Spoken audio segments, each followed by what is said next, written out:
ท่านทรายทั้งหลายต้องฟังเรื่องนี้หลายๆท่านนั้นอายุ40-50ไปแล้วนกเขาบ่ขันนกเขาตายจากก่อนนั่นเองเพราะสาเหตุนั้นคือเอิ้นว่าเฮาเฮ็ดให้เส้นฝอยเฮาสูงก่อนอายุนั่นเองคือประมาณว่าตอนนี้เฮาอายุ30 ปีแต่เฮาไปกินเหล้ากินเบียร์เฮ็ดให้เส้นฝอยเฮามันสูงพอเส้นฝอยสูงแล้วสมมุติว่าเฮามีอายุ30แต่เส้นฝอยเฮาไปถึงอายุ60มันจะเฮ็ดให้เส้นฝอยของเขานั้นเลือดแล่นบ่ค่อยสะดวกแน่นอนถ้าเลือดแล่นบ่สะดวกนกเขาก็เริ่มตายไปนั่นเองและตอนนี้เรายังมีผลิตภัณฑ์ที่จะไปช่วยเฮ็ดให้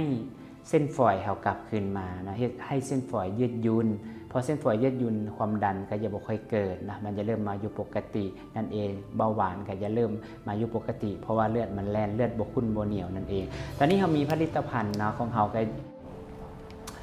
และตอนนี้คือถ้าท่านใดนะที่เว้ามามันบ่ได้ช่วยตั้งแต่เส้นฝอยยืดหยุ่นมันจะไปช่วยเกี่ยวกับเรื่องต่อมลูกหมากนะท่านใดที่มีปัญหาเกี่ยวกับเรื่องต่อมลูกหมากมีอาการลูกไทเบาคือ1 2 3เทื่อแล้วนะคะต้องไปปรึกษาหาหมอ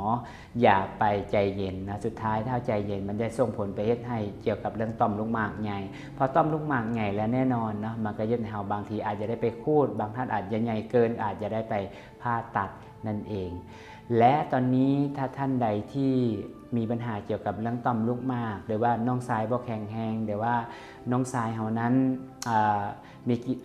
มีกิจกรรมเนาะพอมีกิจกรรมแล้วมันก็เอิ้นว่ามันลั่งไว